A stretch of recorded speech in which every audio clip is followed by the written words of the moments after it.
minute-to-minute coverage from the ground in Baisaran. আরও একটি সন্ত্রাসী হামলা, আরও একবার রক্তাক্ত ভূস্বর্গ খ্যাত ভারতের জম্মু কাশ্মীর।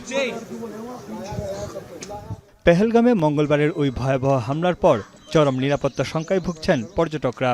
অনেকেই ট্যুর বাতিল করে ছেড়ে যাচ্ছেন কাশ্মীর। যারা অবস্থান করছেন তারাও আছেন চরম আতঙ্কে।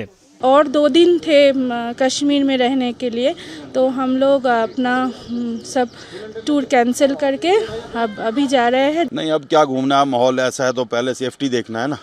घूमने का तो तब होगा जब रिलैक्स माइंड होगा। अभी तो सबको यहाँ पे टेंशन है तो कहाँ पे घूमेंगे। এ ঘটনায় জম্মু কাশ্মীর জুড়ে শুরু হয়েছে সন্ত্রাস বিরোধী অভিযান। বুধবার ভারতীয় সেনাবাহিনীর সঙ্গে বন্দুকযুদ্ধে কাশ্মীরে নিহত হয়েছে 2 সন্ত্রাসী।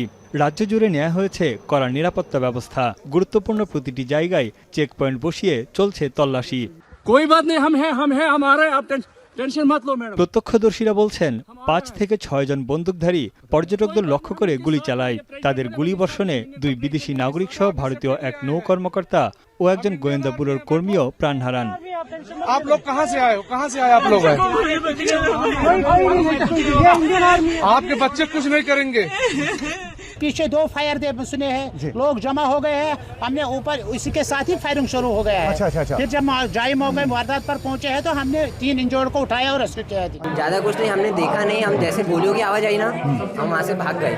পর্যটকদের উপর ভয়াবহ ওই সন্ত্রাসী হামলার বিচারের দাবিতে ভারতের জম্মু ও কাশ্মীরের বিভিন্ন শহরে ক্ষোভে ফেটে পড়েন সাধারণ মানুষ। হামলার পেছনে পাকিস্তানকে দায়ী করে দেশটির পতাকা পুড়িয়ে আন্দোলন করেন তারা। এ সময় ভারতের স্বরাষ্ট্রমন্ত্রী অমিত শাহর পদত্যাগও দাবি করেন অনেকে। इनोसेंट लोगों को मारा गया है जो कि कश्मीर में घूमने आए थे, अपनी फैमिली के साथ घूमने आए थे। यही डिमांड करते हैं यूथ कांग्रेस की तरफ से कि जल्द से जल्द इनको अमित शाह को इस्तीफा देना चाहिए। जिस तरह इन दहशतगर्दों ने ये कायराना हरकत की, हम सब इसकी मजम्मत करते हैं।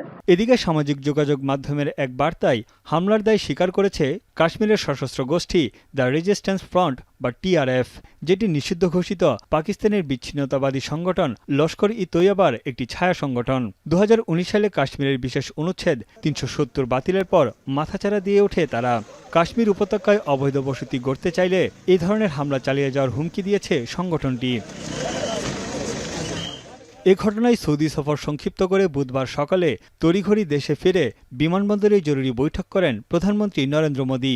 বৈঠকে ছিলেন জাতীয় নিরাপত্তা উপদেষ্টা অজিত দোভাল, পররাষ্ট্রমন্ত্রী এস জয়শঙ্কর ও পররাষ্ট্র সচিব। অপরাধীদের সর্বোচ্চ শাস্তি নিশ্চিত করার আশ্বাস দেন মোদী। হামলার পরই শ্রীনগরে গিয়ে কাশ্মীরের মুখ্যমন্ত্রী উমর আবদুল্লার সঙ্গে বৈঠক করেন স্বরাষ্ট্রমন্ত্রী অমিত শাহ। এ সময় নিহতদের প্রতি শ্রদ্ধা জানান তিনি।